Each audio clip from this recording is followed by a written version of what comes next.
Gujarat OBC આરક્ષણ વર્ગીકરણ સમિતિએ બેચરાજીમાં મામલતદારને આવેદનપત્ર સુપ્રત કર્યું। બેચરાજીમાં ઓબીસી અનામત વર્ગીકરણની મજબૂત માંગ। બેચરાજી ખાતે ગુજરાત ઓબીસી અનામત વર્ગીકરણ સમિતિ દ્વારા મામલતદારને આવેદનપત્ર પાઠવવામાં આવ્યું હતું, જેમાં નાયક, ભવૈયા, તળગાળા, ભવાયા સહિત અનેક ઓબીસી સમાજના લોકો મોટી સંખ્યામાં જોડાયા હતા।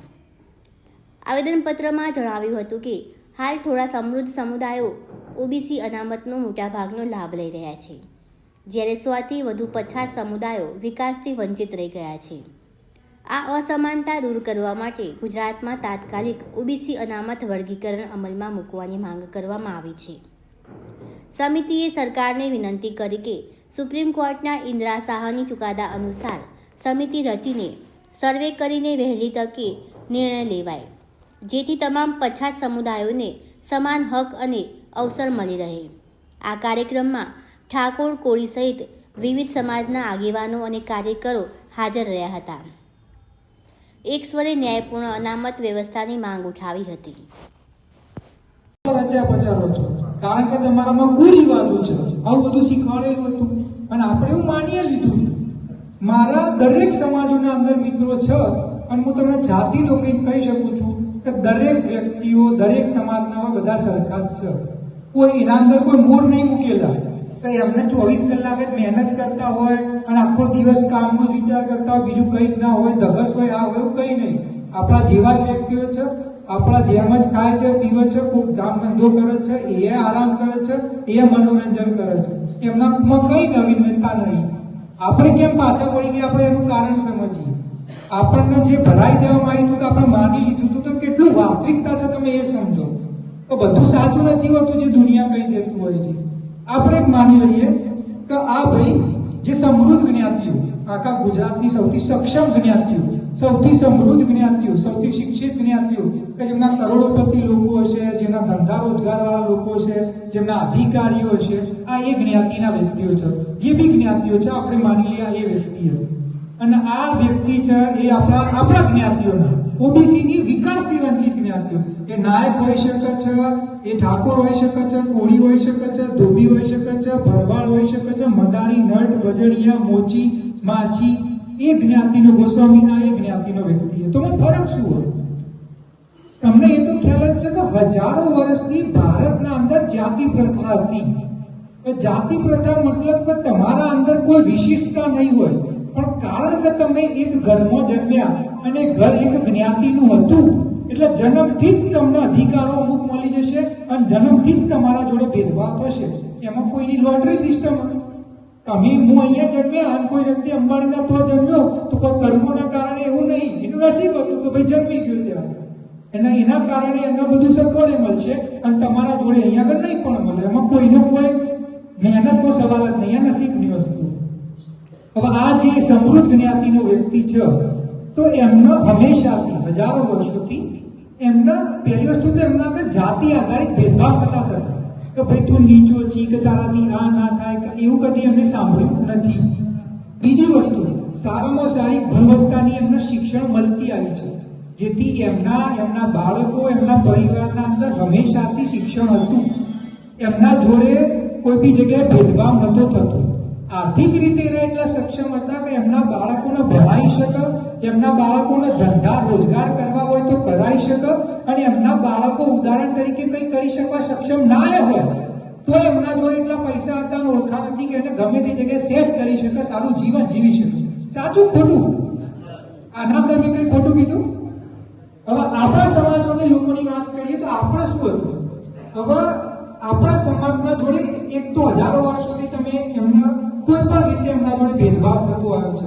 હવે આ જ વ્યક્તિ ગમે તેટલો મહેનતુ હશે, ગમે તેટલો સક્ષમ હશે, ગમે તેટલો શિક્ષિત હશે અને પૈસા ટકે સુખી હશે, એને એમ કહેશે કે ભાઈ મારે આ સારી સોસાયટીમાં મારે ઘર લેવા જવું છે, તો એને શું કહેશે કે ભાઈ અહીંયા આગળ તો આ જ્ઞાતિના લોકોને અમે ઘર નહીં આપતા, બરોબર?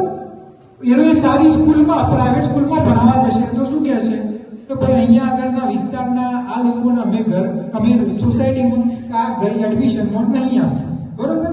હવે એના લીધે શું થશે કે પહેલી વસ્તુ તો કોઈ સારી જગ્યા કે જ્યાં આગળ જઈને શીખી શકતો હતો, સમજી શકતો હતો, સારું જીવન જીવવાનું એને જ્ઞાન મળવાનું બાકાત કરી દીધું. એટલે હવે રહેશે કયા વિસ્તારમાં કે જે આગળ બધા એના જેવા લોકો છે કે જેને કદી જીવનમાં કઈ આગળ દુનિયા શું ચાલે છે ખબર જ નહીં. એને ત્યાં આગળ સારું શિક્ષણ નહીં મળે, એના બાળકને ત્યાં આગળ સારા સંસ્કાર નહીં મળે, અને એ બિચારો પ્રયત્ન કરશે જવા માટે તો એને જવા દેવું નહીં આવે. એના જોડે આર્થિક રીતે સક્ષમ નહીં હોય એટલે એ પ્રાઇવેટ શાળામાં નહીં મોકલે, એ ગવર્મેન્ટ સ્કૂલમાં મોકલશે. અને તમને ખબર, મને ખબર, ગુજરાત સરકારને ખબર, ભારત સરકારને ખબર કે ગવર્મેન્ટ સ્કૂલોના અંદર શિક્ષણની પરિસ્થિતિ કેવી છે, બરોબર કે નહીં? હવે આ વ્યક્તિ સારામાં સારી પ્રાઇવેટ સ્કૂલમાં ભણે, કોના માતા પિતા ભણેલા હોય, કોના બાપ દાદા ભણેલા હોય, કોના સગા સંબંધીઓ ભણેલા હોય, અને એને ખબર છે કે આ સ્કૂલમાં જવાનું, આ જગ્યાએ ભણવાનું, આવું ભણવાનું હોય, આ વસ્તુ પર ધ્યાન આપવાનું હોય. પછી તમારે 8મું 10મું ભણી ગયા, પછી 10મા પછી આર્ટ્સ લેવું, સાયન્સ લેવું, કોમર્સ લેવું.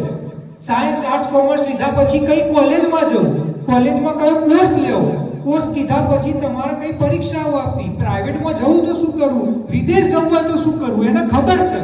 કારણ કે આજથી 50-100 વર્ષ પહેલા એમના સમાજમાં એક માહિતી હતી. આપણા સમાજો જ્યારે મજૂરી કરતા હતા, જે હાલે કરે છે, ત્યારે 50 વર્ષ પહેલા એના સમાજનો વ્યક્તિ હતો જે આઈએસ બની ગયો હતો. 50 વર્ષ પહેલા એના સમાજનો વ્યક્તિ હતો એ યુએસમાં જઈને સેટલ થઈ ગયો હતો. 50 વર્ષ પહેલા ઉદ્યોગપતિ હતો.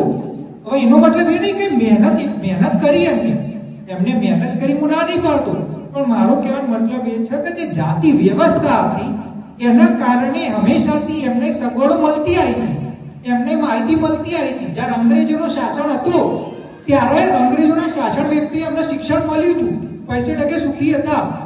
એટલે એમના જોડે તમે એમ કહી શકો વારસાગત એ માહિતી, એ પૈસા, એ શિક્ષણ હતું. બરોબર કે નહીં? આ વસ્તુમાં મેં કઈ ખોટું કીધું હોય તો કહો. હવે આ જે વ્યક્તિ હતો એના બાપ દાદા કે જે પણ હતા એ હંમેશા મજૂરી કર્યું, નાના મોટા કામ ધંધાઓ કર્યા, અને એ જ રીતે જીવન ચાલતું હોય અને એ જ વસ્તુ ચાલતી હતી. હવે આ વ્યક્તિનો છોકરો કે છોકરી, દીકરો દીકરી જ્યારે બી ભણવા મોકલશે તો એક તો એના મધ્યમ કક્ષાની સ્કૂલમાં જશે. હવે ત્યાં આગળ શિક્ષક સારા નહીં હોય, સગવડ સારી નહીં હોય, માહિતી સારી નહીં હોય, એટલે એના અંદર ગમે તેટલી પ્રતિભા ના હોય, ગમે તેટલો મહેનતું ના હોય, પણ એનું માર્ગદર્શન હંમેશા આના કરતા 2-3 કક્ષા ગુણવત્તાનું ઓછું જ મળવાનું.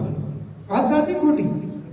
આ મળતું રહેશે 8મું 9મું 10મું. હવે આ સમાજોમાં ઘણા એવા બાળકો છે કે જે રાત દિવસ મહેનત કરશે. એમને લાગશે કે મારા બાપા, મારી માએ મજૂરી કરી, હું મારા મા બાપને સારું જીવન આપે, સારું ઘર આપે, અને એટલે હું મહેનત કરી. હવે એના જોડે સગવડ નહીં હોય, કોઈ પણ ટ્યુશન નહીં જતું હોય, માર્ગદર્શન નહીં હોય, ચોપડીઓના પૈસા નહીં હોય, તો એનો માનશે, એ મહેનત કરશે, એને ખબર નહીં પડતી હોય તો માનશે.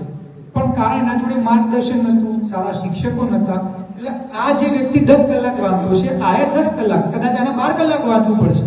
હવે આ 10 કલાક વાંચીને, કારણ કે એના જોડે માર્ગદર્શન હતું, સાચી માહિતી હતા, સંસાધનો હતા, આ 85% કે 90-95 લાવશે.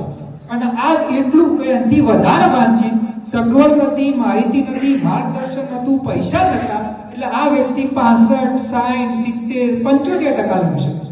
મહેનતનો ફરક નહીં. તમે પાછળ જુઓ કે શું પરિસ્થિતિમાંથી આવ્યા છે. આ 10 કલાક વાંચતો છે તો 12 કલાક, આ એસીમાં બેહીને વાંચતો છે તો આ ખબર નહીં કે તડકામાં કઈ રીતે વાંચતો છે. મને સાહેબ કહેતો છે 3 વાર કે ભાઈ તારા ભણવાનું, મને બધું જાતે જ કરવાનું, તો એ 75% તો લાવે. હવે તમે એમ કહો કે આ સમાજનો છોકરો 75% નોકરી જાય અને આમાં 90% વાળો રહી જાય, તમે આટલું કઈ છૂટી ગયા? તમે એ જોયું ખરા કે બેવાની પરિસ્થિતિ શું હતી, પૃષ્ઠભૂમિ શું હતી, બેવાનું માળખું શું હતું, એ જોયું? આયરો જ્યારે સ્કૂલમાં જતો હતો કે કોલેજમાં જતો હતો તો મને જાતિના કારણે ભેદભાવ થતો હતો. હવે આ વ્યક્તિ ભણવામાં હોશિયાર હોય, સારા કપડાં પહેર્યા હોય, સારું બોલતો હોય, તો તું શું કે ભાઈ નાયકના છોકરા તો નહીં લાગતા, આવું કે. હવે એ કોઈ તમારી તારીફ ના કહેવાય, એ ટીકા કહેવાય કે ભાઈ તમારા સમાજમાં સારું બોલ